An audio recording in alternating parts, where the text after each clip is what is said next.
Aujourd'hui, je reçois un chef qu'on connaît pour son talent, sa créativité, son audace, parfois son franc-parler.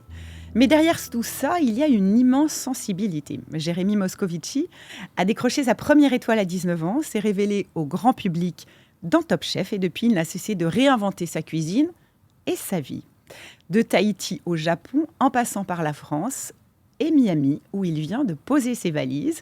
Et c'est donc à Miami que je le rencontre. Jérémy, bonjour. Bonjour Annabelle. Alors, je suis ravie de te rencontrer ici. Alors, ce qui est très bizarre, c'est quand tu arrives à Miami, tu rencontres que des Frenchies. Il y a une espèce de communauté qualitative qui s'est exportée au fil du temps et au fil des années. Et c'est vrai qu'il y a des rencontres qui sont facilitées justement par les connexions qu'ont les uns avec les autres. Et on se rassure, je pense, dans un premier temps en rencontrant Mais des c'est Français. hallucinant quand même le nombre de Français qu'il y a là. Qu'est-ce qui vous pousse, tu crois, à venir? On en parlera peut-être en deuxième partie, mais c'est Ouais. quoi le petit déclic? Tiens, je vais venir à Miami. Je pense que, alors déjà, je pense qu'il y a deux lectures. Il y a déjà une base de beaucoup de Français qui travaillent dans l'hospitality de luxe en France, dans des belles et grosses maisons qui sont expatriés, puisque le luxe à la française s'exporte très bien et qu'il faut carrément. il faut de la compétence et de la qualité pour s'exporter à On est un l'étranger. peu plus classe ici quand même. En effet, on peut le dire. On est entre nous, on peut le dire. On peut le Pas dire. totalement entre nous, mais bon. On peut le dire. Et après, il y a ceux qui ont pris le parti, comme moi, c'est-à-dire de s'auto-sponsoriser, de monter leur boîte, de tenter un pari, une aventure, en ce qui me concerne familiale et professionnelle, et de venir ici. Ça rejoint quand même des critères qui sont pas désagréables. On est quand même dans un état et dans une ville avec un climat de qualité, avec une Des fois, clientèle. il fait chaud quand même. Ah, des fois, il fait chaud. Là, je suis arrivée en dégoulinant. Je me suis dit, je vais venir à pied au studio. Et c'est la meilleure période de l'année. Je sais. Donc, justement. C'est la meilleure période de l'année. Alors, écoute, moi, j'aimerais bien qu'on revienne un petit peu sur ton parcours, parce que quand je t'ai demandé si tu étais OK pour faire une interview avec moi, tu m'as dit, oui, si je te raconte ma vie, il y a beaucoup de gens qui partent de zéro. Moi, je pars de -10. C'est vrai. Alors, ça veut dire quoi? Est-ce que tu es OK d'en parler? Raconte-nous un peu qui était le petit Jérémy. Je suis OK pour en parler déjà parce que je me sens très en confiance avec toi. C'est bien de le dire. C'est pas le cas avec tout le monde. Donc je le dis, ça crée un climat et un décor. Tu refuses des fois des interviews? Ouais, bien sûr. C'est vrai? Je refuse beaucoup de choses. Ma femme me dit souvent beaucoup trop de choses d'ailleurs. Peut-être. Mais en tout cas, là, ça s'est fait extrêmement spontanément et c'est bien quand c'est comme ça. Écoute, petit, déjà, il y a un point de départ important. Mes parents divorcent quand j'ai 3 ans. Je crois que c'est le souvenir le plus clair et le plus établi que j'ai dans ma tête entre mes 0 et mes 10 ans. Tu sais, on dit souvent que les enfants occultent beaucoup de choses sur cette tranche d'âge-là. Moi, je me souviens exactement le jour où mon père, avec son costume, sa petite sacoche marron, a quitté la maison et que je savais que c'était la dernière fois. J'avais senti, j'avais compris. Et au final, c'est une période qui est le premier checkpoint, c'est le moment qui est le premier checkpoint important de ma vie. Après, je grandis avec ma maman qui nous élève tous les 3 toute seule. J'ai un grand frère, j'ai un petit frère, je suis au milieu. T'es au milieu. Voilà, je suis au milieu. La place compliquée. C'est la place qui peut être compliquée, mais je vais chercher ma place et je m'impose, si on peut dire ainsi, même si je suis avec mes 2 frères. Et on vit des années heureuses, tous les 4. Je crois qu'on se suffit à soi-même. Ensemble, on passe des Noëls à 4, on passe nos moments de vie à 4 et on est bien comme ça. Donc j'ai une enfance qui est pour le coup agréable. Ma maman travaille beaucoup, elle trime pour nous.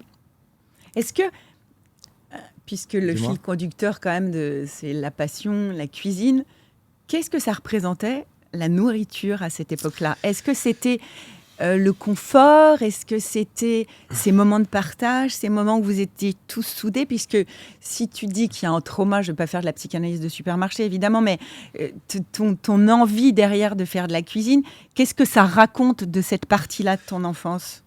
2 choses. La première, on a manqué de rien, mais on n'a jamais rien eu plus que les autres. Donc parfois, j'avais, à 7-8 ans, compris déjà que ma mère, quand elle nous mettait de la viande de chez le boucher, du poisson de chez le poissonnier sur la table, c'était beaucoup, et que surtout, j'avais tout de suite vu et senti que s'il restait un petit morceau, elle mangerait après.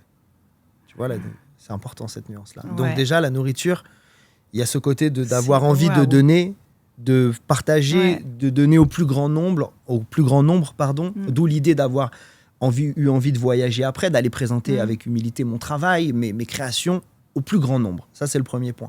Et le deuxième point, quand on avait par chance un peu de famille qui nous visitait. Je voyais ma maman préparer les repas familiaux quelques jours en amont et je trouvais ça fascinant parce que la table, ça trahit pas la table, ça ment pas. C'est un Mais moment tu de l'aidais, partage. t'étais avec elle, J'étais déjà sensible aux produits, aux textures, aux odeurs, aux matières. Et oui, je l'aidais. Alors après, ça commence par des choses un peu bateau. Hein.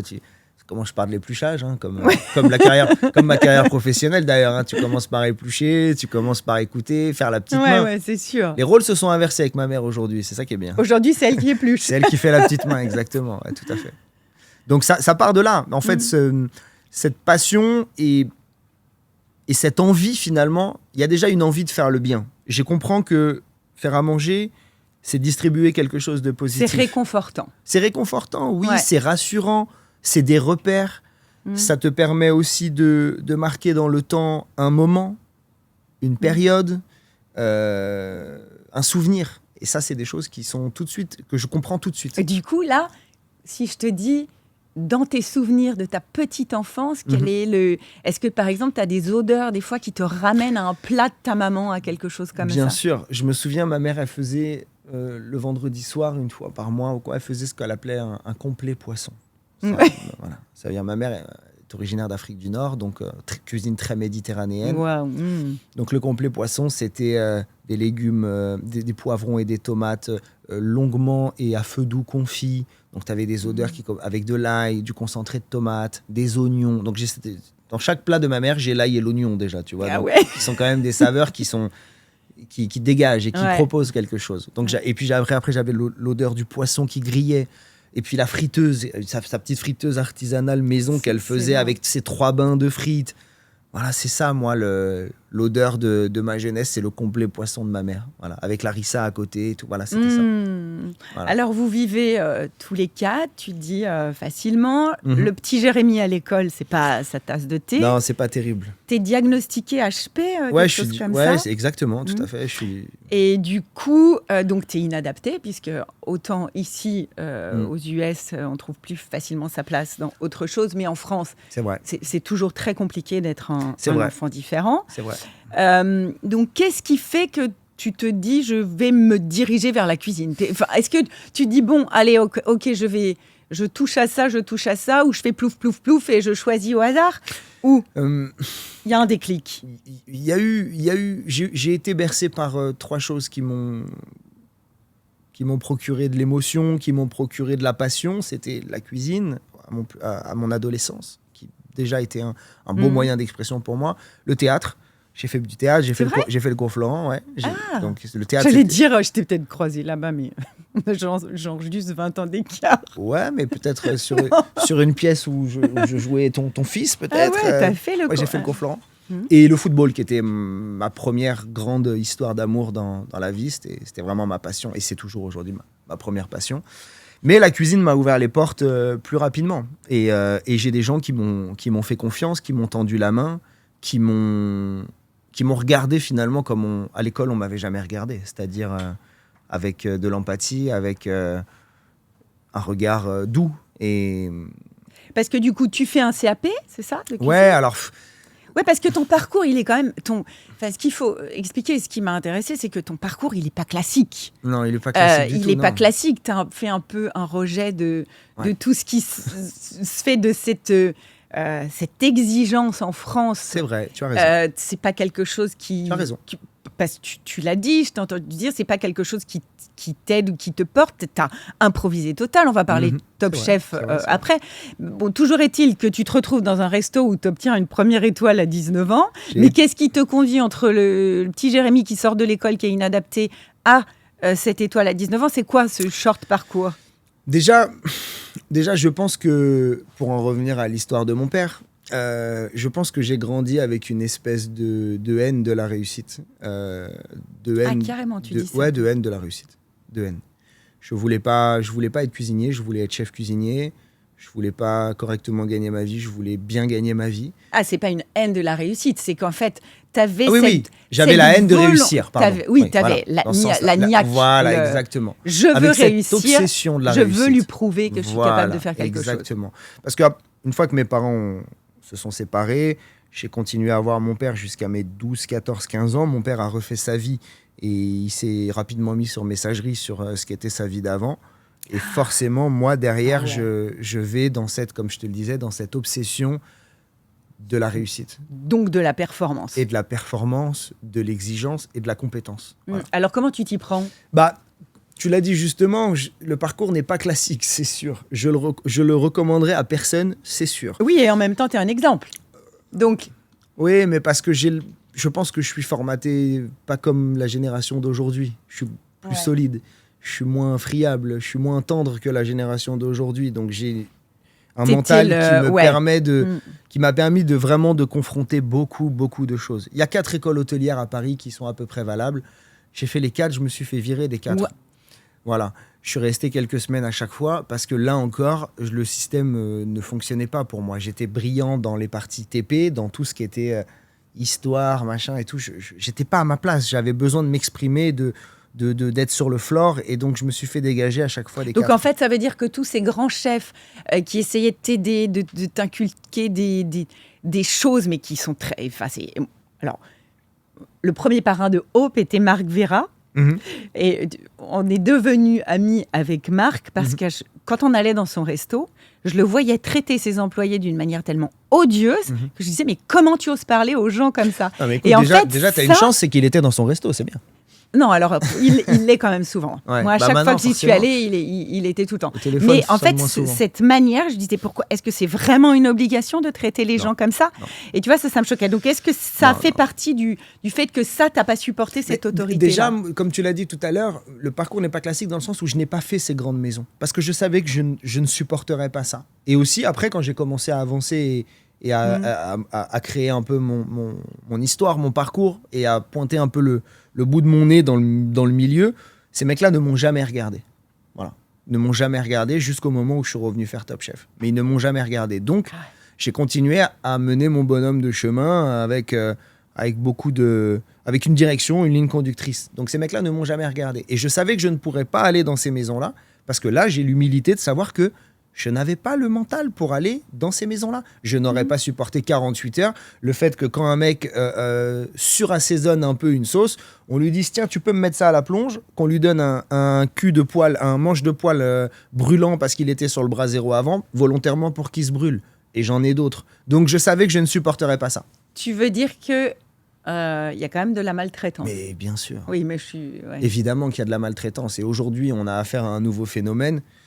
On peut en parler, c'est le rapport aux femmes dans ce milieu-là, qui est catastrophique. Ah ouais, bien encore sûr. Qui est encore plus macho qu'ailleurs? Terrible. Et aujourd'hui, en plus de ça, les émissions de cuisine ont anobli un peu nos métiers, mais ils ont des contreparties qui sont terribles. C'est-à-dire que les mecs se prennent, la jeune génération aujourd'hui, 20, 25, 30 ans, 32 ans, extrêmement talentueux, extrêmement brillants. En cuisine, il n'y a pas de problème avec ça. Mais tu as l'impression que les mecs ont sauvé des vies. Donc ils se prennent pour d'autres. Mais tu crois que ça... Top Chef, par exemple, a participé à ça, bien finalement. Sûr, mais c'est de Top Chef dont je te parlais. C'est ça. Ouais. Toutes ces émissions de télé-réalité où on porte au nu... Bien sûr. Regarde, Jean Humbert.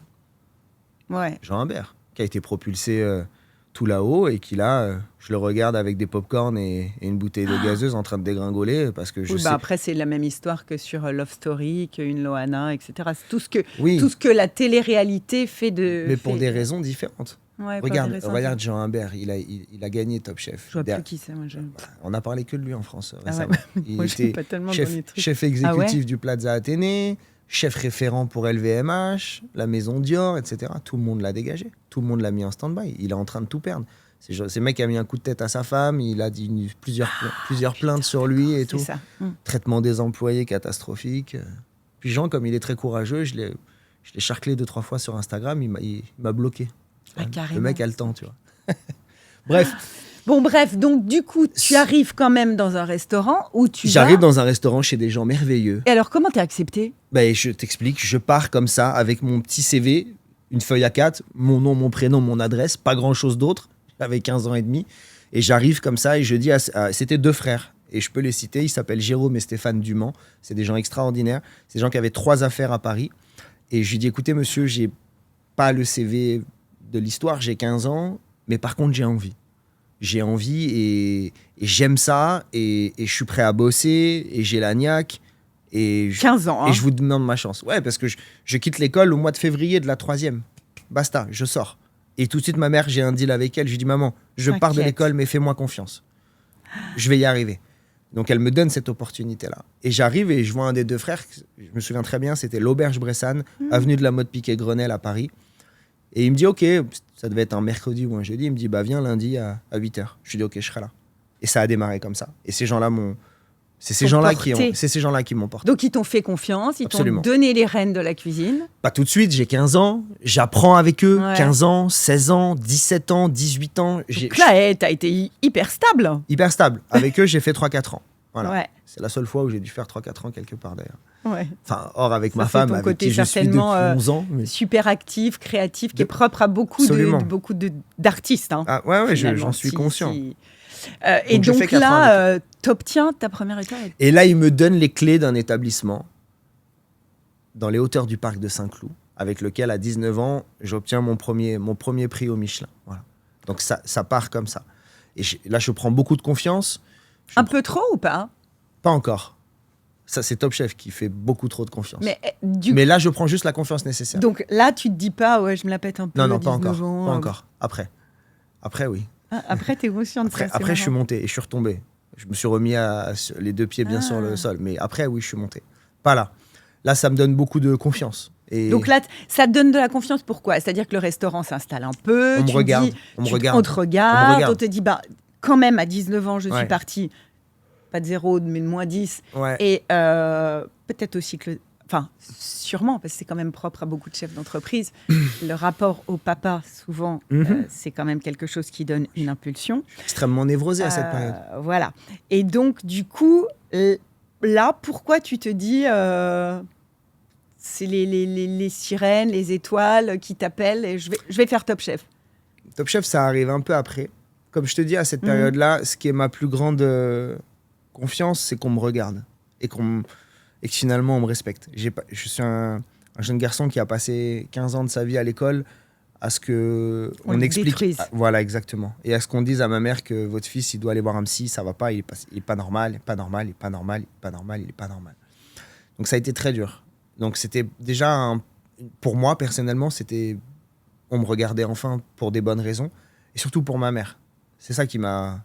Oui. Je me suis dit, ok, tu te rappelles, ça a été dur, mais dans ma tête, je me suis dit, t'as fait un investissement sur le long terme avec moi, pas à court terme, sinon t'aurais démissionné déjà. Ouais. Donc c'était vraiment une base solide pour partir sur quelque chose de beaucoup plus positif sur les années à venir.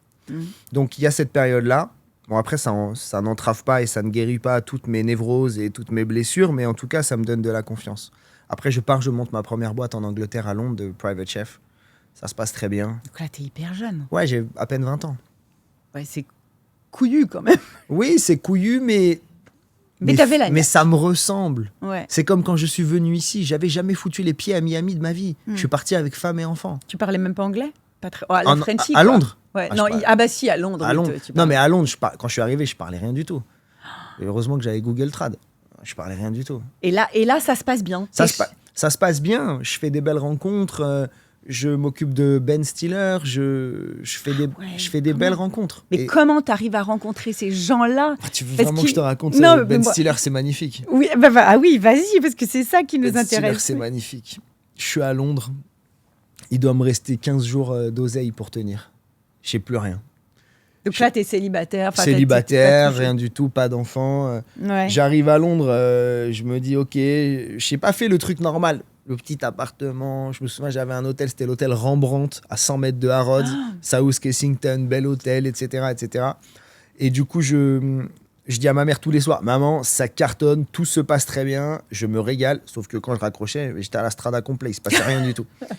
Donc voilà, et une semaine avant de rentrer, 15 jours avant de rentrer, il y a une boutique qui fait des pianos de cuisine La Cornue à Londres, qui est sublime, qui fait langue, qui est à 50 mètres de Harrods. Et je vais me pointer avec mon anglais défaillant et je dis, excusez-moi, excuse me, it is possible to make a demonstration of culinary dishes et tout. Et le mec, il me dit, mais t'es français, toi? In the magasin de piano. In the magasin of piano cooking, tu vois. Voilà. Donc, et le mec me dit, t'es français? Et je lui dis, mais vous aussi, monsieur, du coup? Et il me dit, ouais. Et il me dit, écoute, c'est génial ce que tu proposes. Ça fait 6 mois que j'ai envie de faire ça, mais je trouve personne pour le faire. J'ai dit, c'est super, je suis votre homme. Donc je viens samedi. Il y a beaucoup de Français à Londres aussi. Oui, il y a beaucoup de Français à Londres. Je viens d'installer ma fille, je sais. C'est vrai, beaucoup de Français à Londres. Et du coup, je viens un samedi matin. Je commence à faire des démos de cuisine. Il pleut, il caille sa mère. Je suis congelé. Et il y a 3-4 pélos qui passent. C'est pas une grosse success story. Et à un moment donné, il y a un mec qui passe avec une écharpe, un bonnet, on voit pas ses yeux, des lunettes de soleil. Bref, je me dis, un ouf. Parce qu'il n'y a pas de gars à -2 à Londres sous la pluie qui mettent des lunettes de soleil, tu vois ou pas? Et du coup... It's a star. Ouais, voilà. Mais ça, je me le dis pas encore. Ouais. Mec, il goûte tout et tout. Et à la fin, il discute pas avec moi, il parle pas avec moi. Il me donne sa carte. Je rentre le soir, je vide mes poches, là, tac, je pose tout sur le bureau, je regarde la carte. Comme j'ai une vraie culture cinéma, quand je vois Ben Stiller, Ben Stiller direct. Je dis, ok, c'est ma chance. Je vais sur Google Trad, je lui lèche un message en anglais sublime disant merci monsieur d'être venu, c'était cool, etc. Et après, ça démarre. Il me dit, Jérémy, j'ai un dîner mardi pour 15 personnes, est-ce que vous êtes disponible? Et tout s'est enchaîné comme ça. Et là, ça a démarré vraiment comme ça. Tu vois, si...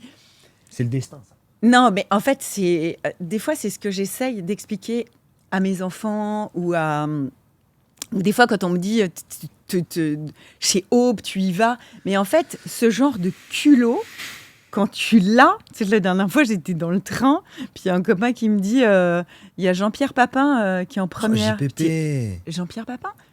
Mais je vais aller le voir pour lui demander s'il peut m'offrir un lot pour le gala. Son ballon d'or, par exemple. Mais mes copains, ils me disent mais tu vas pas faire ça, tu vas pas faire ça. Si. Bah, évidemment, j'y vais. Super gars. Donc je vais le voir, je dis je suis désolée, je lui raconte l'histoire de l'assaut et tout. Il dit ouais, pas de souci. Bien sûr. Et tu vois, là, on a vendu un lot à 7000 balles pour le gala. Voilà. Avec Platini, bon, c'est pas passé exactement de la même façon, mais ce que je veux dire, c'est qu'à partir du moment où t'oses faire ce genre de truc, ok, des fois, on est un peu sans filtre, donc tout le monde n'a pas les coucougnettes de le faire. Mais ce que je veux dire, c'est que des fois...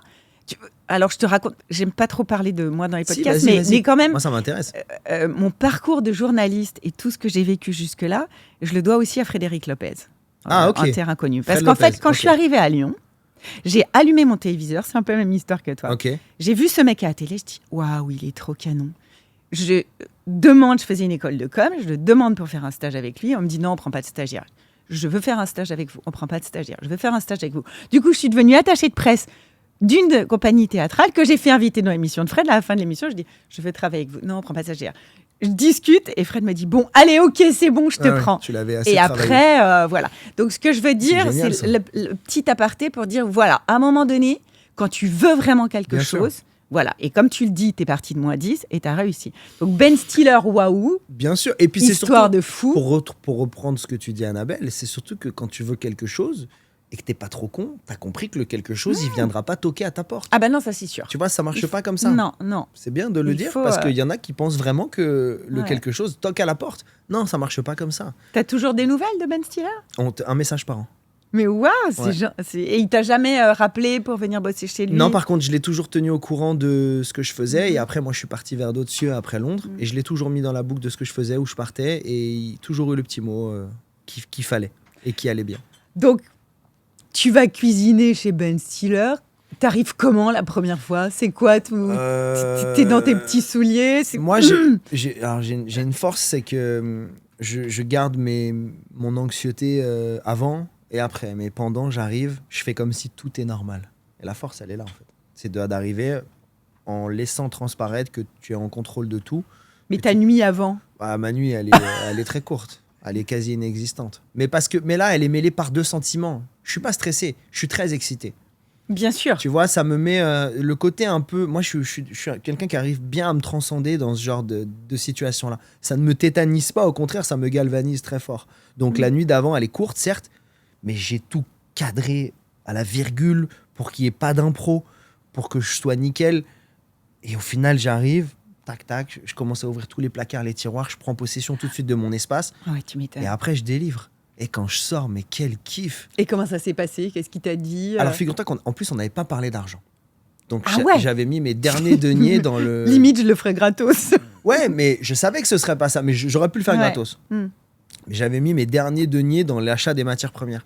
Et quand je pars, toujours pas d'argent. Et il me dit « Salut Jérémy, bonne soirée, merci pour tout, c'était super, je te rappelle. » Et il me donne une enveloppe. Il y avait 12 000 livres en espèces.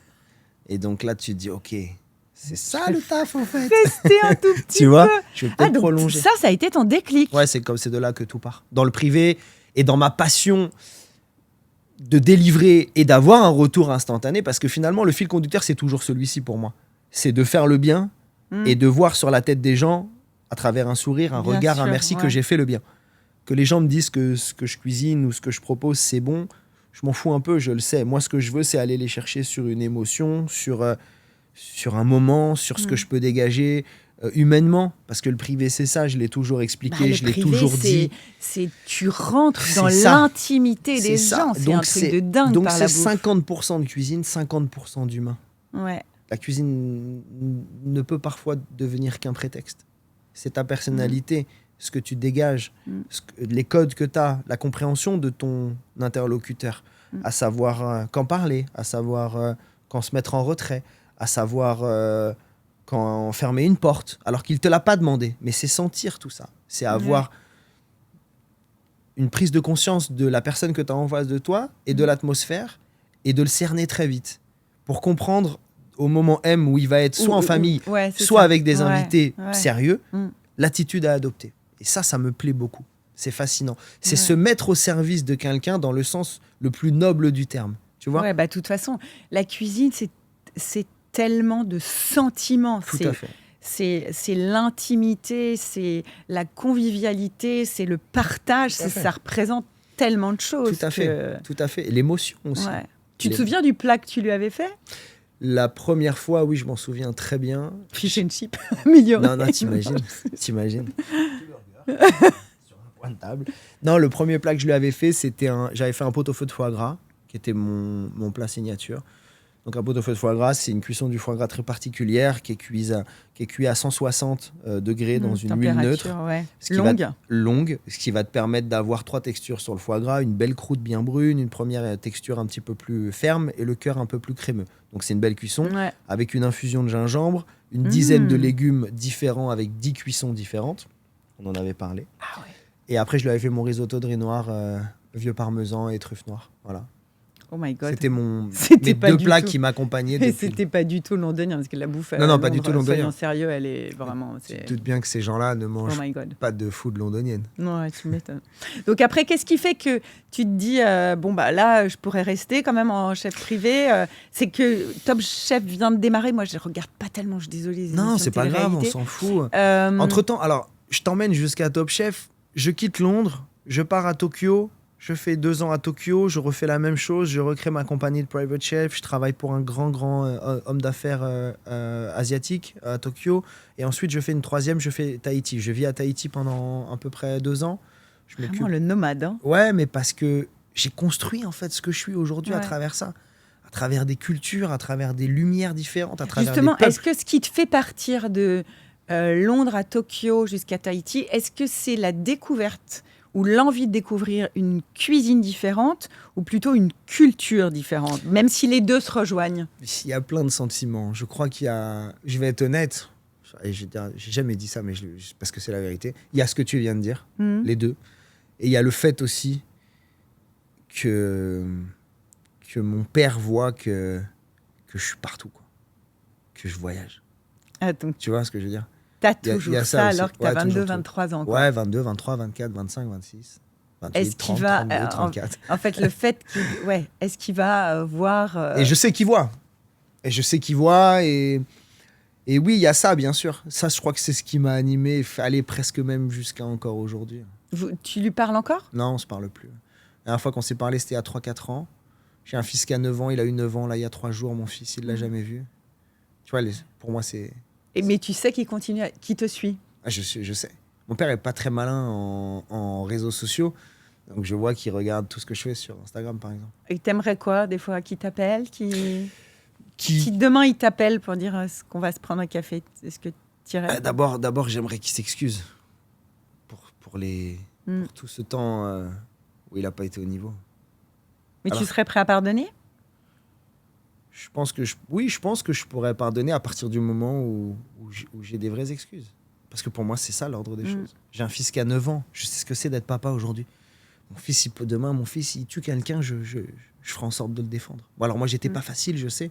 Mais aujourd'hui, maintenant que je suis papa, je sais qu'on peut pas laisser tomber un enfant. C'est pas possible. Mais et en même temps, alors je suis totalement d'accord avec toi, mais est-ce que s'il n'était pas parti, est-ce que tu serais à cette place-là aujourd'hui ? Absolument pas. J'ai pas de problème à le dire. Si c'était un choix de vie à refaire... C'est terrible. C'est dur comme question. C'est une vraie question. Est-ce que tu préférerais avoir eu un papa dans ton quotidien ou avoir eu l'impulsion ? Je pense que je préfère avoir mon père quand même. Parce que cette vie-là, de base, c'est pas la mienne. C'est pas celle à quoi j'aspirais. Et je pense que je serais prêt à tout rendre. Pour avoir un papa. Pour avoir mon père, ouais. Et tu aurais fait quoi ? C'est difficile. Je sais pas, j'aurais peut-être fait de la cuisine, mais aujourd'hui, je serais peut-être cuisinier dans le resto en face de la gare du Nord, tu vois. Et je ferais des steaks tartare.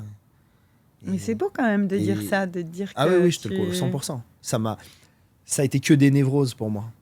Que des névroses. T'es allé voir Non, j'ai rencontré ma femme, ça m'a suffi. C'est combien de temps que t'es avec ta femme ? 11 ans au mois de janvier. Ouais. Parce que t'as quel âge, toi ? 37. Ah oui, t'es jeune encore. J'ai rencontré ma femme, ouais. C'est elle qui m'a...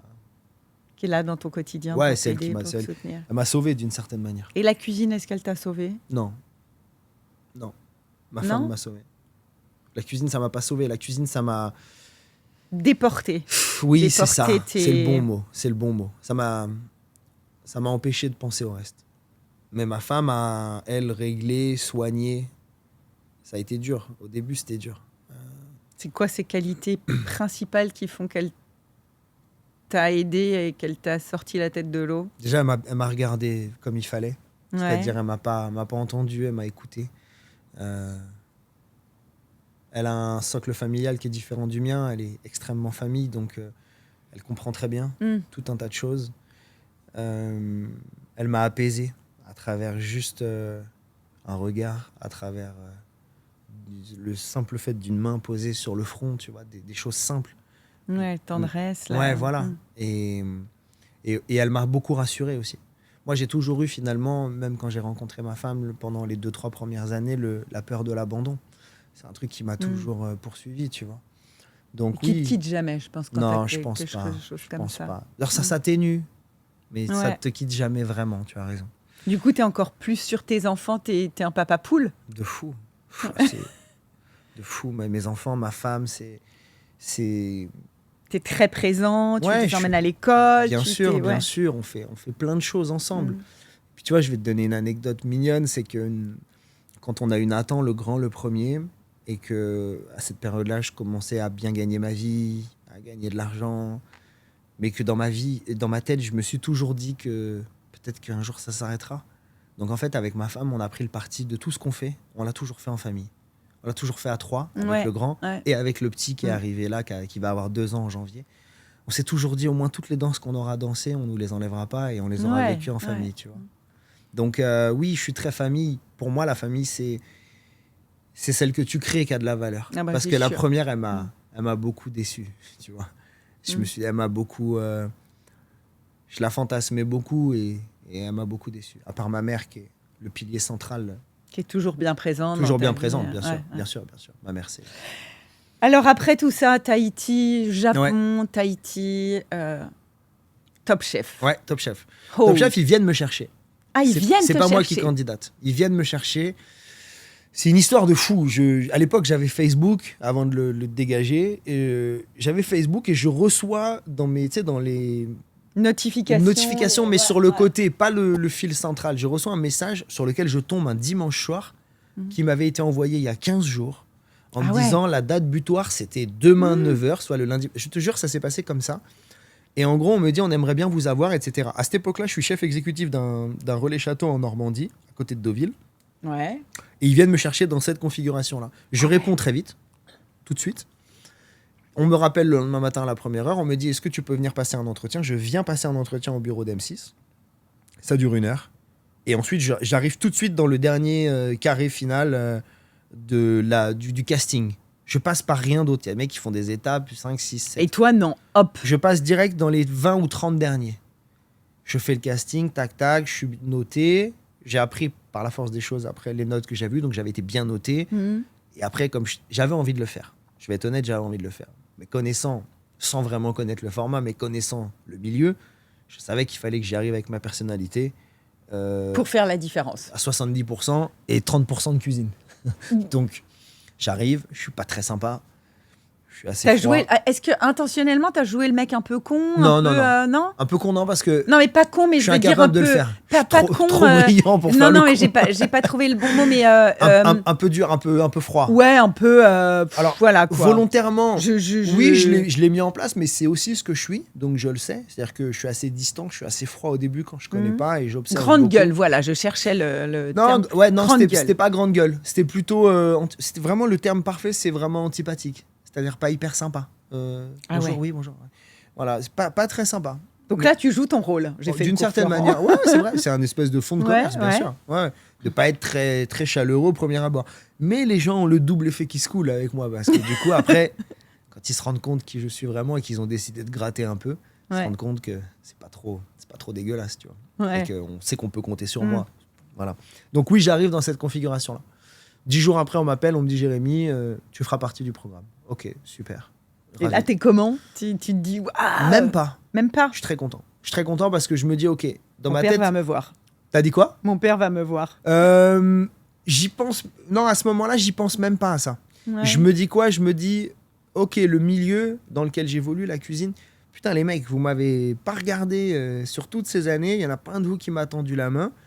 J'ai voyagé, je me suis renforcé. Je vais pouvoir vous présenter mon travail. Voilà ce que je me dis. Et après, mon père, bien évidemment. Mon père, c'était écrit. Il revient un peu dans la danse par un petit appel opportun quand il voit que finalement, je commence à faire. Famous. Bah, bien sûr. Ça, c'est l'humain qui est comme ça. Et Top Chef, pour toi, c'est. Tu l'as dit, donc tu m'as dit tout à l'heure, hein, j'ai un peu pété un câble et après, je suis Top Chef, redescendue. j'ai pété un plomb. Donc, qu'est-ce qui se passe? C'est cet univers de télé-réalité qui te broie, Non. qui te monte au sommet et qui fait que derrière, tu t'écrabouilles. C'est qu'on se la pète parce que du jour au lendemain, on se dit je deviens quelqu'un, on est dans la presse, ça fait. T'as raison. Voilà, qu'est-ce qui se passe? Ouais, il y a un peu de ça. Alors, moi, j'ai jamais, ni de près ni de loin, j'ai jamais manqué de respect à qui que ce soit parce que j'ai une éducation et que je la véhicule partout où je vais. Après, oui, je pense qu'il y a ça. Moi, en plus de ça, je suis le candidat le plus clivant, le plus emblématique de ma saison. Donc, je déchaîne menaces de mort et demande en mariage. La France. Ouais, menace de mort. Ouais, menace de mort, demande en mariage. Mais attends, menace Les deux. de mort, Ouais, pourquoi? menace de mort, parce que tu peux paraître arrogant à la télé. Non, mais les mecs de là envoyer Annabelle, je te jure, j'ai reçu menace un jour... de mort. Ah, mais j'en ai reçu beaucoup. J'ai même reçu un jour... Attends, c'est incroyable ce que je vais te raconter. Mais je le dis, je m'en fous. Un jour, je suis le chef exécutif d'un hôtel à Paris qui s'appelle le Cube Hotel. C'était l'établissement que j'avais choisi pour jouir de la visibilité du programme. Donc, j'avais ramené mon équipe et tout, machin. J'arrive à un moment, je prends mon courrier dans ma bannette. J'avais une lettre, écoute bien, une lettre anonyme écrite à la main avec une photo de juifs déportés dans une chambre à gaz sur le verso de la feuille, je te jure. Et de l'autre côté, moi j'avais jamais parlé de ça, mais bon, j'ai un nom à consonance. Vous, juifs, race inférieure, etc., qui se prennent supérieurs et tout. Et là, ce jour-là, j'ai dit, ok, là c'est chaud. Là, j'ai flippé. J'ai dit, ok, là c'est chaud. T'as demandé quoi, de la sécurité? Je suis allé porter plainte. Ouais, bien sûr. Je suis allé déposer une main courante et une plainte derrière et tout. Ouais, les gens sont tarés. Lunaire, ma pauvre. Lunaire. Ouais. Donc après, quand c'est les réseaux, les mecs qui t'insultent sur les réseaux, tu les croises dans la rue, ils te demandent une photo. Ceux-là, ils sont pas oppressants, tu vois. Ça, j'adore parce que ça, c'est vraiment la démonstration du monde Ouais. dans lequel on vit. Exactement. Je me fais insulter sur Instagram, mais. Mec qui t'embrasse dès qu'il te voit. Bon, ça, c'est l'humain, il est comme ça aussi. Ah, mais la démarche, je me suis dit, le mec ou la nana, peu importe, le fou qui est dans la démarche tu sais, j'imagine trop le mec sur Google, genre photo de juif chambre à gaz, Mais quelle A4, horreur. imprimé, de dos, il m'écrit, 3, après il met mon nom sur l'enveloppe, il me l'envoie. Je me suis dit, ok, là, il y a une vraie démarche. Là, je me dis, on a affaire à un gars qui est... Ouais, donc là, comme ça. Quoi. Voilà, j'ai un peu flippé, bien sûr. Ouais, bien sûr. Je suis allé déposer plainte et tout. T'as Et, pas eu de suite? Il n'y a pas eu de suite, non, mais tu parles. Déjà, Je suis arrivé, le mec, il avait même pas Internet. Enfin, bon, les flics, la police, malheureusement, plus de moyens pour la police, s'il vous plaît. Compliqué. Hein. Ouais. Ici, Bref. il y en a un peu plus. Bref. Ici, il y a plus, ouais. Donc, pour toi, cette expérience de Top Chef, qu'est-ce qui s'est passé? Qu'est-ce que ça t'a apporté de bien et qu'est-ce que ça t'a apporté de mal? Déjà, je me suis fait valider par un monsieur comme Jean-François Piège, par exemple, qui est un monsieur pour qui j'ai du respect, pour qui j'ai de l'affection, qui est d'ailleurs un de mes parrains américains, au même titre que Yannick Aleno, qui sont mes 2 parrains américains quand j'ai fait ma demande de visa ici. Ah oui, parce que tu as eu le visa talent. Ouais, le visa, le O1, le visa talent. Et je gagne 4-5 épreuves sur ma saison de Top Chef, dont une qui est plus marquante que les autres, où Jean-François Piège me regarde dans les yeux et me dit « Putain, c'est fort, j'aurais aimé y penser ». Et là, je me dis « Ça y est, c'est bon, ça peut s'arrêter demain. » C'est génial. C'est fait, c'est bon. Je suis venu pour ça, je l'ai eu, c'est bon. Donc ça m'a beaucoup donné de confiance et ça m'a assis finalement dans ce que je prétendais être, c'est-à-dire être un chef cuisinier avec un peu de qualité. Voilà. Ça m'a beaucoup aidé. Après, la grosse mécanique d'un programme comme ça, avec un peu d'écriture. Pourquoi tu trouves que c'était pas... Justement, c'était trop écrit, trop scripté, trop... C'est une grosse mécanique avec... Si on rentre dans les coulisses un peu, est-ce que tout... Enfin, pas tout ce si on rentre que dans tu les dis, coulisses, mais... tu rentres à télé. Ouais, c'est ça. Ouais. Tu le sais, Annabelle, en plus. Oui, je sais, tu connais ce milieu sûr. mieux que personne. Tu le sais bien. Une grosse machine comme ça, tu sais très bien comment ça marche. Il faut que la ménagère, pour ceux qui ne savent pas, la responsable des achats du foyer, se retrouve dans au moins 2 ou 3 personnages. Donc, quand tu as un personnage ou 2, et il faut le dire, tu as une très jolie fille, sur les critères que eux estiment étant une très jolie fille, tu as un gars avec une enfance difficile, à qui il manque une dent, ou qui a une dent sur 3. T'as oui, mais il faut le dire. C'est comme ça. S'il avait eu toutes ses dents, il l'aurait pas pris. Ouais. Tu as une jeune fille de couleur. Tu as une jeune fille ou un jeune homme issu d'Afrique du Nord. Tu as un Belge parce que c'est diffusé en Belgique. Donc il te faut vraiment un panel dans lequel la ménagère peut se ressentir et se retrouver dans au moins 2 ou 3 profils. Quand ils sentent au bout du J1 ou du J2 que tu as 1 ou 2 profils qui se dégagent plus que les autres, ils les poussent. Crois-moi que les épreuves à l'aveugle, où ils sont plus à l'aveugle, et que, bien sûr, je le sais ça, de source sûre, donc voilà, c'est comme ça. Et ça, quand tu te rends compte de tout ça, c'est quoi? Ça te perturbe ou tu te dis, bon, c'est pas grave, je vais l'utiliser, et puis let's go, quoi. Je me dis, je le savais, et l'aventure est tellement belle. Moi, je trouve que ça reste un programme incroyable où tu présentes ton travail à des messieurs ou à des dames. Moi, il y avait Hélène Darroze, il y avait, quand même, il y avait Piège, qui étaient les 2 que je respectais sur le programme. Enfin, c'est des gens bien. Mais est-ce que parfois, tu as eu des propos qui ont été déformés, ou parfois, ou beaucoup? Est-ce qu'il y a des choses dont tu te dis, là, franchement, vous êtes gonflé, évidemment, quoi. Vous Annabelle. avez coupé là évidemment. où... Pour dire exactement l'opposé, quoi. Mais comme je parlais pas de géopolitique, ça mettait pas ma vie en danger, tu vois. Mais bien sûr, il te pose 10 fois la question sous 10 angles différents, à 3h du matin, après une journée de 15 heures. Ils savent que tu es dans de bonnes conditions pour t'exprimer.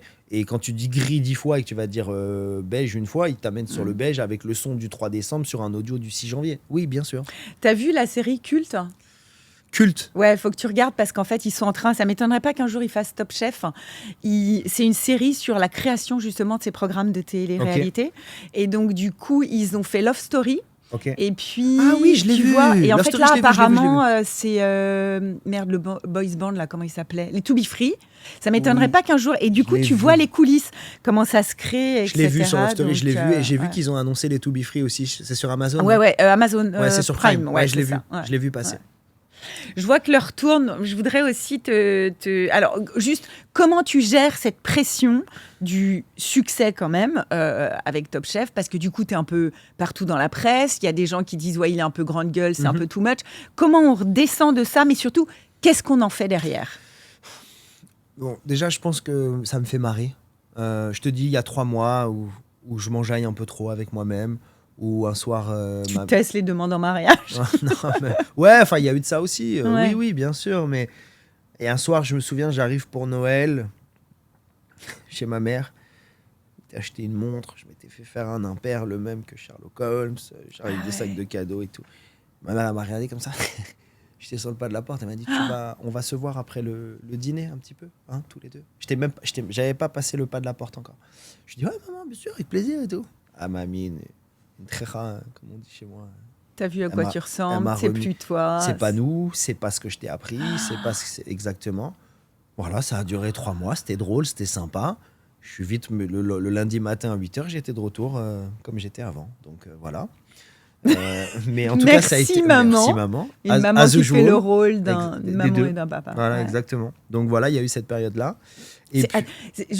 C'est important, tu penses, dans la vie d'un artiste ou de personnes qui deviennent célèbres, d'avoir justement, c'est un peu bête comme question, tu vas me répondre oui, mais en quoi c'est important d'avoir ces piliers, soit ta femme, ta maman, pour toujours nous ramener les pieds sur terre? Tu dégoupilles, Annabelle, sinon.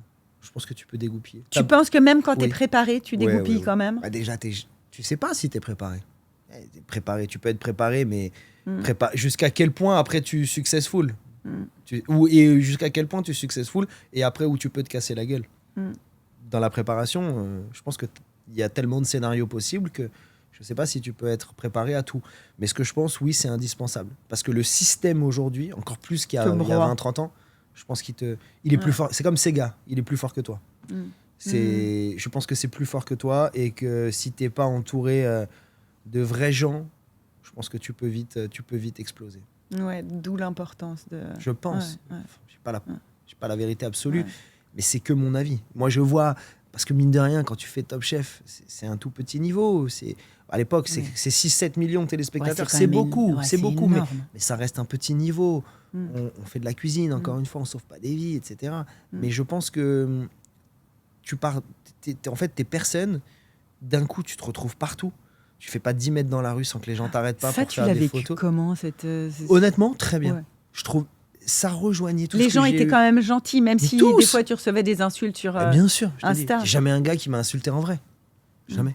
Aujourd'hui, t'as encore ce truc de célébrité, les gens t'arrêtent dans la rue, alors peut-être à Miami un peu moins. Non, moi ici, encore que, mine de rien, comme j'ai fait 2 gros trucs avec TF1, depuis que je suis arrivé, ils ont fait un super 50 minutes inside sur moi et un super 7 à 8. Ah ouais. Les Français ici savent qui je suis.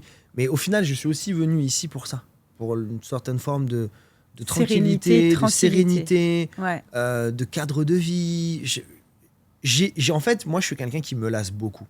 J'ai eu envie de ça, de ce dont on parle. J'ai eu envie de ça. J'ai eu envie d'être arrêté dans la rue pour me dire ce que vous avez fait lundi dernier. Oui, c'était super. Bien sûr, mais c'est une revanche que tu avais à prendre. Pour plein de choses. J'ai eu envie de ça. Je l'ai vécu. Et tu l'as fait. Et je l'ai fait. Et après, next. C'est pas quelque chose qui m'anime sur le long terme. Ouais, voilà. En fait, en fait, c'est en ça j'allais te poser la question, est-ce qu'un chef est un artiste? Mais oui, un chef est un artiste. Et dans ta tête, comme le sont tous les artistes, c'est-à-dire qu'un artiste, quand il a des envies, des idées, mais presque même au moment où il arrive, au moment où il est en train de faire le truc, il est déjà presque passé à autre chose. C'est vrai. Et c'est comme si tu propulsais d'une marche sur une autre, mais tu as envie vite d'avancer. En fait, tu t'emmerdes vite. C'est très juste. Mais tu as tout dit. Hein. Je pense que voilà, c'est des étapes. C'est vrai. Et même si cette partie-là, elle est très gratifiante, elle est très excitante, elle est... Et puis elle t'aide à te construire. Et si aujourd'hui tu as posé tes valises à Miami, peut-être que tu n'aurais pas eu la clientèle que tu as aujourd'hui. Voilà. Tu as raison. Moi, j'ai 2 passeports très forts dans mon métier aujourd'hui, dans ce que je fais ici aux États-Unis. Le premier, c'est Top Chef. Le deuxième, c'est d'avoir été le chef privé de Xavier Niel, de Delphine Arnaud et du groupe LVMH pour différents événements. Voilà, ce sont mes 2 passeports forts. Après, j'ai fait plein d'autres choses, mais dans la tête des gens, les 2 passeports forts, c'est ceux-là. Bon, on pourrait rester des heures sur ta vie, hein, parce qu'il y a encore plein de choses à raconter. Mais j'aimerais quand même que tu me parles aussi de ton processus créatif. Parce que le processus créatif chez un artiste peintre ou chez quelqu'un qui écrit, c'est pas du tout le même que pour un chef. Est-ce que quand tu vas créer un plat, tu te dis, tiens, aujourd'hui j'ai envie de créer un plat, ou est-ce que tout d'un coup, tu as des flashs d'odeurs, d'envie, parce qu'une musique t'a inspiré ça, un tableau t'a inspiré ça, ça part d'où et ça part comment? Écoute, tout ce que tu as dit est hyper intéressant. Je peux pas avoir cette discussion avec tout le monde parce que étant extrêmement prétentieux. J'estime que ces discussions, on peut les avoir qu'avec des gens qui ont une certaine sensibilité à comprendre ce que je vais essayer de développer là. Tu as tout dit. Dans Top Chef, il y a un exemple qui est parfaitement palpable sur ce qu'on vient de se dire. Il y a une épreuve sur l'œuf, qui est un classique de Top Chef. L'œuf, sous toutes ses formes. Donc, tu arrives dans le garde-manger, tu as des œufs de caille, des œufs... Il y a plein de variétés. Moi, quand je suis sur ce qu'on appelle les beauty en télé, c'est-à-dire les plans fixes avant que l'épreuve démarre, je fais un gauche-droite comme ça dans tout le labo, et je vois des assiettes qui me... Poup, les assiettes me tiquent. Ouais. Donc, quand Rothenberg dit 3, 2, 1, go, t'as 11 mecs qui vont au garde-manger et t'as un blaireau qui va juste chercher ses assiettes et qui finalement arrivera à la fin et qui restera que ce qui restera. Donc, je vais chercher mes assiettes parce que mes assiettes, elles m'avaient tout de suite parlé. Je les pose, j'arrive sur mon plan de travail. Enfin, j'arrive au garde-manger, t'as les 11 qui sortent, qui limite me bousculent et tout, qui se vont bosser parce que tu sais, il y a ce côté au début où ça va très vite. Et j'arrive et il restait que des œufs de caille. J'avais jamais travaillé de ma vie des œufs de caille. Donc, je prends les œufs de caille et je pars sur un truc délirant. Il fallait revisiter l'œuf comme tu le souhaitais. Donc, t'avais carte blanche, quartier libre. Et moi, j'étais parti sur un œuf de caille façon taille que j'avais mariné au miel, que j'avais plongé dans une gelée d'agrumes avec un siphon de vanille. Donc, j'en avais fait un dessert. Ça a été le plus grand plat de l'histoire de Top Chef à base d'œufs. Ouais. Et Piège, c'est là où Piège me dit « Putain, c'est fort, j'aurais aimé y penser. » Il nous a piégés, il en a fait un dessert. Voilà comment je travaille. C'est-à-dire qu'un produit, je peux aller le matin avec une liste de courses et d'envie de ce que je vais faire sur un dîner le soir à un client avec lequel j'ai dealé un menu. Et tu vas changer en cours de route. Et je peux tout changer et le client ne me dira jamais rien. Parce que si je lui explique que j'ai été attiré par le rouge vif de la belle betterave qui était sur l'étal de mon maraîcher, ou que si j'avais dit que j'allais faire de la sole et que le turbo était incroyable parce qu'il avait l'œil sublime, qu'il était luisant et qu'il sortait de la mer, personne ne me dira jamais rien. Donc en gros, j'essaye de pas trop le cultiver parce que ça reste authentique et j'ai le sentiment que c'est mon petit truc à moi et que j'ai pas envie de trop le dire ou de trop le cultiver parce que sinon je vais perdre en authenticité. T'as jamais écrit de bouquin d'ailleurs sur tes recettes? J'ai signé quelques recettes dans certains livres. Ouais. Mais je crois que honnêtement, le truc c'est que si je signe un livre de bouquin, les gens vont m'insulter parce que quand je fais une recette, si je veux refaire la même une semaine après, elle sera jamais la même. Donc, t'es un vrai artiste. Ah bon, bah tu vois, c'est toi qui le dis, c'est pas moi. Non, parce qu'en fait, quand on te dit, est-ce que t'es capable de refaire, si tu n'es pas capable de refaire, la même chose, c'est que tu es un vrai artiste, c'est que tu vas changer. Par contre, ce qui me fascine, c'est comment tu vas imaginer prendre un œuf de caille et y ajouter, par exemple, un siphon de vanille. Là... Est-ce que quand tu travailles, tu as par exemple, ok, tu vas faire ton marché, tu achètes tous tes ingrédients, tu les poses sur ton plan de travail, et est-ce que tu vas démarrer un plat et tout d'un coup, tu as une idée d'un autre truc et du coup, tu vas commencer ton entrée, mais tu vas la laisser un moment de côté parce que du coup, tu as eu une idée qui va te permettre d'avancer sur ton dessert et du coup, faisant le dessert, tu vas revenir sur ton plat principal. Bien sûr que ça peut arriver. Mais au final... Et en final, c'est l'occasion qui fait. Je prévois pas que ça va arriver. Mais quand ça arrive, c'est en général là où je sors les plus beaux dîners. Parce que, tu sais, je sais pas, c'est compliqué à... Non, mais c'est comme si, en gros, la petite fée, elle m'avait mis le truc, en fait. Et donc, ça y est, ça se démarre après. Le protocole, il se démarre. Des fois, il n'y a pas. Et c'est pas grave, c'est bien aussi. Alors, justement, est-ce que des moments... tu as ce truc de la page blanche, l'angoisse, et tu te dis, là, ça fait quand même un moment que j'ai pas fait un truc nouveau, ça serait pas mal que je fasse. Et comment tu débugs? Est-ce que tu penses que tu l'as en tant que chef cuisinier? Ça m'est arrivé à plusieurs reprises. Et c'est intéressant ce que tu dis, c'est vraiment une bonne question, parce qu'on parle souvent beaucoup de ce qui marche, mais on parle pas de ce qui ne marche pas, ou on en parle peu. Moi, j'ai pas de problème à en parler, parce que ça fait complètement partie de la vie d'un mec qui essaye de créer, un mec ou d'une nana, peu importe. Et je me souviens, j'avais moi ce truc-là à chaque fois, c'est que ça m'arrivait assez souvent, parce que quand tu es dans un process permanent, j'ai toujours dit, moi, que ce que tu vas trouver avec moi, bien ou pas bien, tu ne le trouveras pas ailleurs, en général. C'est de la création. Ouais. Donc, bien ou pas bien, après, les gens jugent. Mais j'avais toujours ce truc, c'est que je prenais un train, et que j'allais à Trouville, et que j'allais au Cure Marine, qui est un hôtel que j'adore à Trouville. Et le soir, je me mettais... Je te dis tout. Je me mettais avec mon casque audio, j'écoutais Calogero. Ouais. Ah oui, j'ai vu que tu adorais Calogero. Et je me mettais face à une mer agitée, parce qu'en en octobre, novembre, décembre, il fait froid, il flotte, et moi j'adore ça. Moi aussi. Et je me mettais là-bas, j'écoutais de la musique, je te jure que je pouvais sortir de 2 semaines de pages blanches. En 1 heure, j'avais tout dont j'avais besoin pour les 3 prochains mois. Donc la musique est un de tes catapulteurs. Musique, absolument, et surtout un décorum. Sortir de là où finalement tu es en échec, où tu es en page blanche. Ouais. Et après aller dans un endroit où les énergies et les vibrations te font du bien. Ouais, ça c'est fou. J'ai ce truc-là aussi quand je vais à Londres. Voilà. T'as cette énergie-là à Londres. À Londres, c'est vrai qu'il y a une énergie. C'est ma ville préf au monde. Ouais, moi, j'avoue que en installant ma fille, d'ailleurs, j'ai été très frappée de la sympathie des gens, mais pas juste, c'est pas friendly comme ici où en fait on s'en fout un peu de ta réponse. Moi, c'est quand même. Tu as raison. En vrai, ça me déstabilise à How are you, mais en fait, ils écoutent même pas la réponse, ils s'en tapent. Mais à Londres, tu vois, je me suis retrouvée en allant voir une pièce de théâtre, The Mousetrap, où le gars, il était avec toute sa famille. Ah, comment vous trouvez la pièce et tout? Faire les courses avec ma fille au supermarché, vous allez bien? Qu'est-ce que vous faites ici?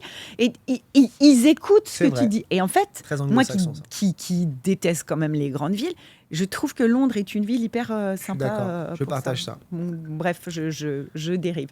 Bon, j'aimerais qu'on... C'est super intéressant parce que on pourra, quand tu rentreras en France, on pourra peut-être faire un 2e épisode. Avec mais j'adore ce processus créatif qui finalement est assez semblable finalement à tous les artistes. J'ai entendu que tu voulais prendre ta retraite à 50 ans, mais en fait, tu m'as dit, c'est pas que je veux prendre ma retraite à 50 ans. Est-ce que tu as une autre envie de création? Ouais. Un magasin de fleurs. Un magasin de fleurs, j'adore. Est-ce que c'est quelque chose que tu as envie de faire depuis longtemps? Depuis longtemps. Est-ce que tu dois vivre sans cuisiner? Je me vois vivre en cuisinant, mais exclusivement pour les miens, peut-être. Je le fais déjà depuis le début, mais je pense que je serais capable... En fait, je t'explique. Je crois que j'ai peur de... À 50 ans, j'ai peur de... Te lasser, que ça devienne plus ta passion. Et de plus être dans le coup. J'ai peur de ça. J'ai peur de plus être dans le coup, ou que ta passion, comme ta passion est ton travail, qu'elle devienne plus un travail qu'une passion. Aussi, bien sûr. Et en fait, ça peut être lié. Si le travail devient plus un travail qu'une passion, tu deviens forcément moins dans le coup parce que tu crées moins bien, ou tu crées moins, ou tu es moins investi, tu dors un peu sur ce qui a marché. Donc peur de ne pas te réinventer assez. Peur de ne pas me réinventer assez parce que là, j'ai 37 ans. J'ai commencé à bosser à l'âge de 14 ans. Je suis dans ce processus, on va dire, d'évolution, de création depuis que j'ai 20-21 ans. Ça représente, tu vas me dire, que 16 ans. Mais je sais à quel point ça a été dur, à quel point il a fallu trimer, à quel point il a fallu sortir de soi des choses tellement personnelles, tellement fortes, tellement puissantes, que des fois, je me dis, est-ce que j'aurai encore la capacité? Tu vois, je doute un peu de moi, j'ai peur. Ah ouais. Donc, je me suis dit 50 ans, et en plus je me suis dit 50 ans c'est large. Je me suis dit peut-être que je serais fané avant, peut-être que ce sera plus dur avant, mais dans ma tête c'est pour ça que je me suis donné une espèce de deadline, un peu, une date un peu butoir. Mais parce que tu es aussi date de péremption. Tu as besoin de continuer à vibrer dans ce que tu fais. C'est sûr. Et de garder mais tu pourrais faire de la cuisine avec des fleurs, même si ça c'est déjà vu. Mais bien sûr, ouais, tout à fait. Donc un magasin de fleurs, mais alors te connaissant, c'est pas juste je vais ouvrir un magasin de fleurs. Non. C'est un projet beaucoup plus large. Beaucoup plus large. Et tu as envie de nous dire un petit mot? Je pourrais en parler. Et en fait, j'ai découvert ça quand je bossais chez Delphine Arnaud. Je ne savais pas que ça existait. C'est-à-dire, tu fais un abonnement avec un fleuriste qui est un créateur, qui est de qualité. Et tous les 2 jours, il vient chez toi. Et il te change tout. Et il t'installe les compos. Et puis, et je me souviens de cette dame, que j'adore d'ailleurs, qui était là avec toute son équipe derrière. Il la suivait, telle une artiste, et ils étaient là. On aurait cru un médecin qui opérait, tu sais, genre bistouri. Oui, c'est sublime. C'est sûr que c'est superbe. Sublime. Après, moi, j'ai un problème avec les fleurs coupées parce que c'est. Ah, c'est autre chose. On les tue. Mais... Ouais, mais j'entends. Et on les tue et on s'en sert finalement à des fins égoïstes de juste mettre ça chez soi et ça fait. J'entends. Mais j'ai trouvé ça superbe et je me suis dit, moi qui avais déjà cette passion-là existante à ce moment-là, je me suis dit mais c'est génial. Donc au final. Je me suis dit, le jour où j'ouvre ce projet, j'ai un local, à mon image, à mon ADN, joli, avec des matériaux bruts, du bois, des choses comme ça. Je fais des belles créations, on va dire pour le public. Mais j'ai envie, pourquoi pas, de pérenniser la clientèle qui m'aura fait rentrer chez elle depuis 20 ans, 30 ans, à travers la cuisine. À travers ma cuisine. Pour continuer, mais par un autre biais. Voilà. Et pourquoi pas, entre-temps, assurer la descendance de ce que j'ai fait depuis 20, 30 ans, quand j'en aurai 50 à travers la cuisine, avec un poulain qui prendrait la relève en cuisine. Voilà l'idée que j'ai en tête. Tu dors bien la nuit ? Ça dépend. Est-ce que tu es plutôt du genre, comme beaucoup d'artistes, à cogiter, à mouliner ? Ouais. Ton cerveau, il s'arrête parfois ? Non, c'est dur, quoi. C'est pas facile. Je te dis, c'est pas facile. Je dors pas toujours très bien. Je peux me lever à 3h, à 5h et à 6h10 et avoir envie de dormir à 13h parce que j'ai trop tiré. Non, mon cerveau, il est toujours en hypervigilance. En hypervigilance de tout. Mais pas, j'en prends soin. Tu vois, c'est pour ça que je crois que j'en parlais hier. J'étais avec des potes dimanche. On était invités avec ma femme. J'ai dû prendre 2 cuites dans ma vie. Pas plus. Je bois pas. J'associe un bon verre de vin et tout. J'adore. Mais je fais rien qui mettrait en branle le self-control de ce que j'ai. Parce que tu as presque peur de toi. Peut-être. Ouais. Toi, t'es bizarre, toi. Tu sais, j'arrive assez à rentrer dans la tête des artistes parce que j'ai beaucoup de nuits blanches aussi. Et toi, de toute façon, t'as une âme d'artiste. Mon cerveau ne s'arrête à peu près jamais. C'est dur. Mais c'est dur à faire comprendre aux autres aussi. Ouais, c'est dur à faire comprendre. C'est difficile. Pas les obliger à comprendre. Non, mais c'est vrai quand tu es dans un... C'est pour ça aussi que je te demandais, quand tu crées, est-ce que des moments tu te dis je vais créer, mais en même temps, des moments tout d'un coup, quand tu ouvres la boîte, c'est presque angoissant parce que tu sais qu'il y a un flot qui va surgir. Et quand le flot surgit, il ne s'arrête jamais. Tu peux te lever au milieu de la nuit. Alors, en ce qui me concerne, c'est pour peindre ou écrire des choses, ou voilà.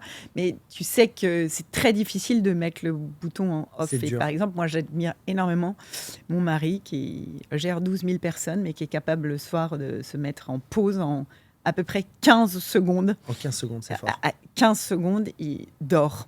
Et moi, des fois, je fais les 100 pages.